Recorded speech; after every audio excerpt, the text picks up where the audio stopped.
ಇವತ್ತು ಹುಳಿತೊವೆ ಅಂತ ಮಾಡ್ತಾರೆ. ಹುಳಿತೊವೆ ಮಾಡೋದು ಹೇಗೆ, ಮಸಾಲೆ ಹುರ್ಕೊಳ್ಳೋದ್ರಿಂದ ಹಿಡಿದು ಹುಳಿತೊವೆ ಹೇಗೆ ಮಾಡೋದು ಅಂತ ನಿಮಗೆ ಡೀಟೇಲಾಗಿ ತೋರಿಸ್ತೀನಿ. ಕೆಲವರು ಹುಳಿತೊವೆಗೆ ಮೆಂತ್ಯ ಹಾಕಲ್ಲ ಅಂತಾರೆ. ಮೆಂತ್ಯ ಹಾಕ್ತಿದ್ರೆ ಆ ಘಮನೇ ಬರಲ್ಲ. ಮೆಣಸಿನ್ಕಾಯಿ ಇದೆಯಲ್ಲ, ನಿಮಗೆ ಒಂದು 10 ಲೀಟ್ರು ಹುಳಿತೊವೆ ಮಾಡ್ಬೋದು ಇಷ್ಟರಲ್ಲಿ, ಇಷ್ಟು ಮೆಣಸಿನ್ಕಾಯಿಗೆ.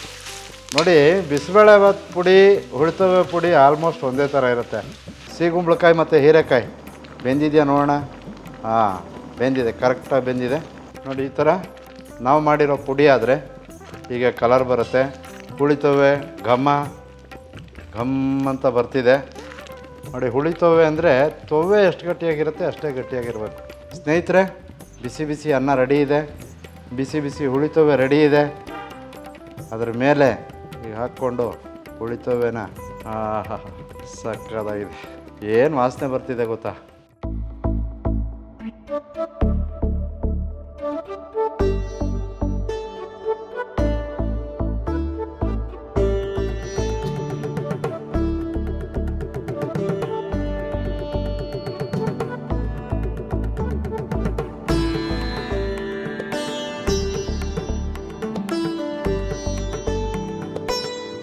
ನಮಸ್ಕಾರ ಸ್ನೇಹಿತರೆ, ನನ್ನೆಲ್ಲ ಕಲರ್ ಟಾಕಿ ಸ್ನೇಹಿತರಿಗೆ, ವೀಕ್ಷಕರಿಗೆ ನನ್ನ ನಮಸ್ಕಾರಗಳು.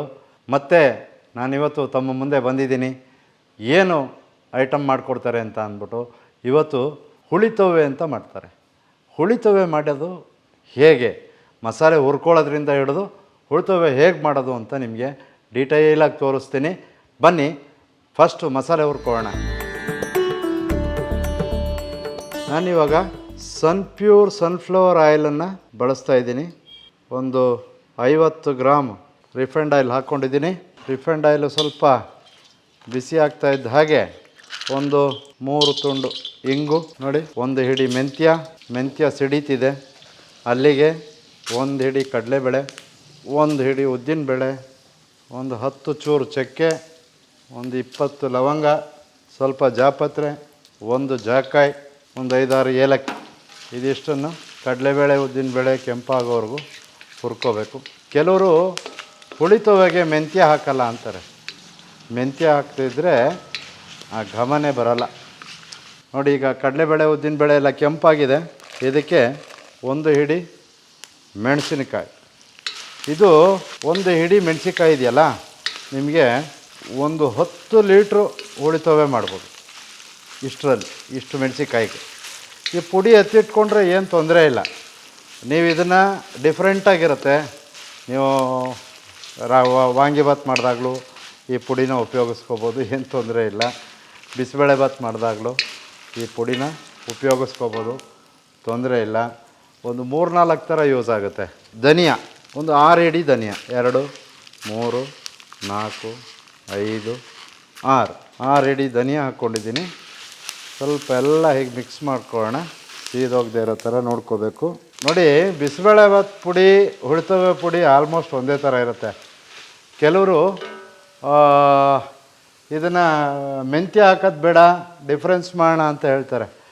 ಮೆಂತ್ಯ ಹಾಕದೇ ಇದ್ದರೆ ಅದು ಹುಳಿತೊವೆ ಹುಳಿ ವಾಸನೆ ಬರೋದೇ ಇಲ್ಲ. ಅದು ಒಂದು ಹಿಡಿ ಜೀರಿಗೆ ಹಾಕ್ಕೊಂಡಿದ್ದೀನಿ, ಒಂದು ಸ್ವಲ್ಪ ಅರಿಶಿಣದ ಪುಡಿ ಹಾಕ್ಕೊಂಡಿದ್ದೀನಿ, ಹಾಗೆ ಒಂದು ಹಿಡಿ ಗಸಗಸೆ ಹಾಕ್ಕೊಂಡು ನೋಡಿ, ಎಲ್ಲ ಒಳ್ಳೆ ವಾಸನೆ ಬಂದಿದೆ.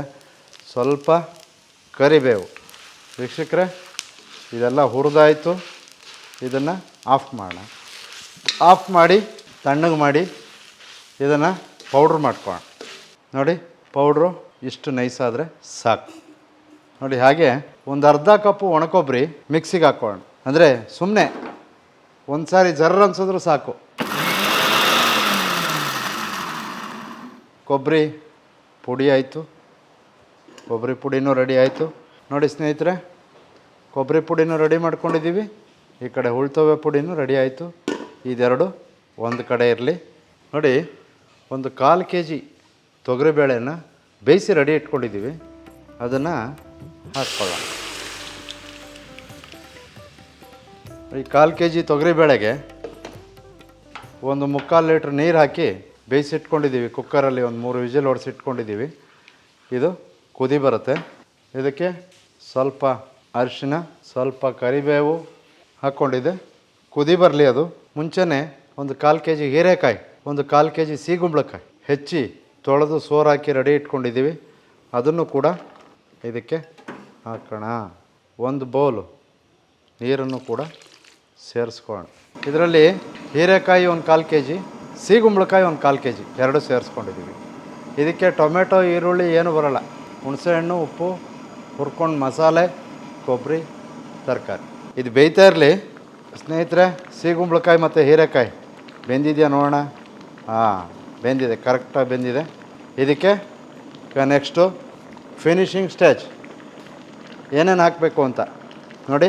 ಹುಳಿ, ಹುಣಸೆಹಣ್ಣು ನೆನೆಸಿ ಅದನ್ನು ಫಿಲ್ಟ್ರ್ ಮಾಡಿ ನೀರು ತೆಗೆದಿಟ್ಕೊಂಡಿರೋವಂಥದ್ದು ಒಂದು 3 ಸ್ಪೂನ್ ಹಾಕ್ಕೊಂಡಿದ್ದೀನಿ.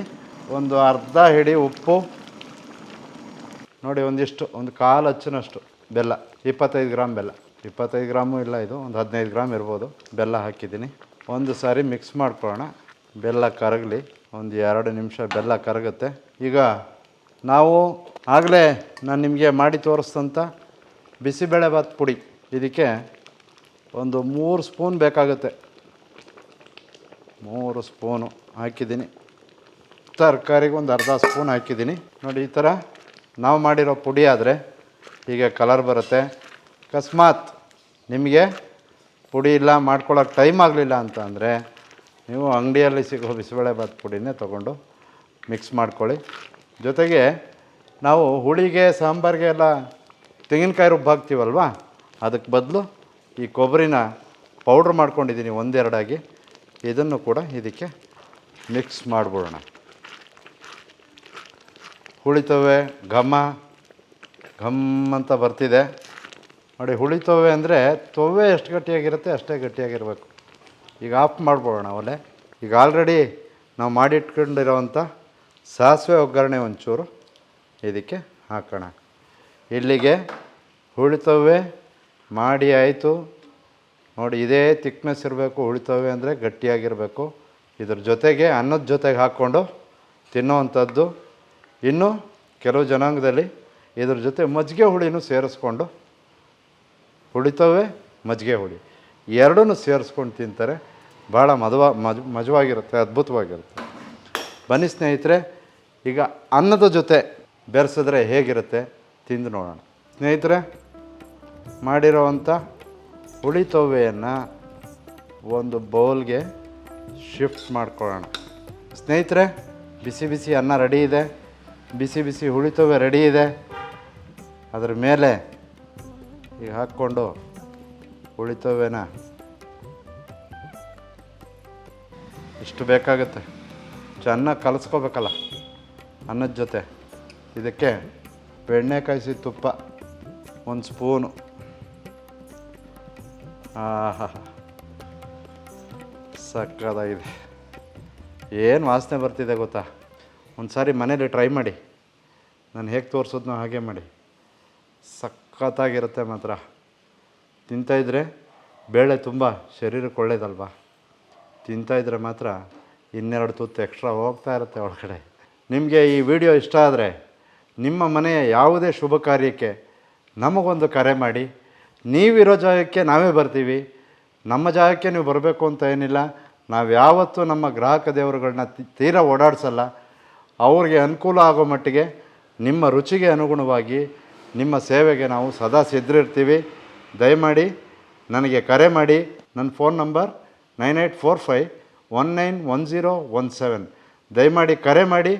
ನೀವು ಕರೆ ಮಾಡಿದ ತಕ್ಷಣ ನಿಮ್ಮ ಮನೆ ಮುಂದೆ ಇರ್ತೀವಿ.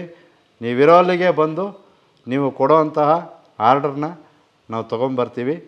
ಮುಂದಿನ ದಿನಗಳ ವಿಡಿಯೋದಲ್ಲಿ ಸಿಗ್ತೀನಿ. ಹೀಗೆ ಒಳ್ಳೊಳ್ಳೆ ಅಡುಗೆಗಳ ರೆಸಿಪಿಗಳೊಂದಿಗೆ ನಿಮ್ಮ ಎದುರುಗಡೆ ಹಾಜರಾಗ್ತೀನಿ. ಅಲ್ಲಿವರೆಗೆ ನಮಸ್ಕಾರ.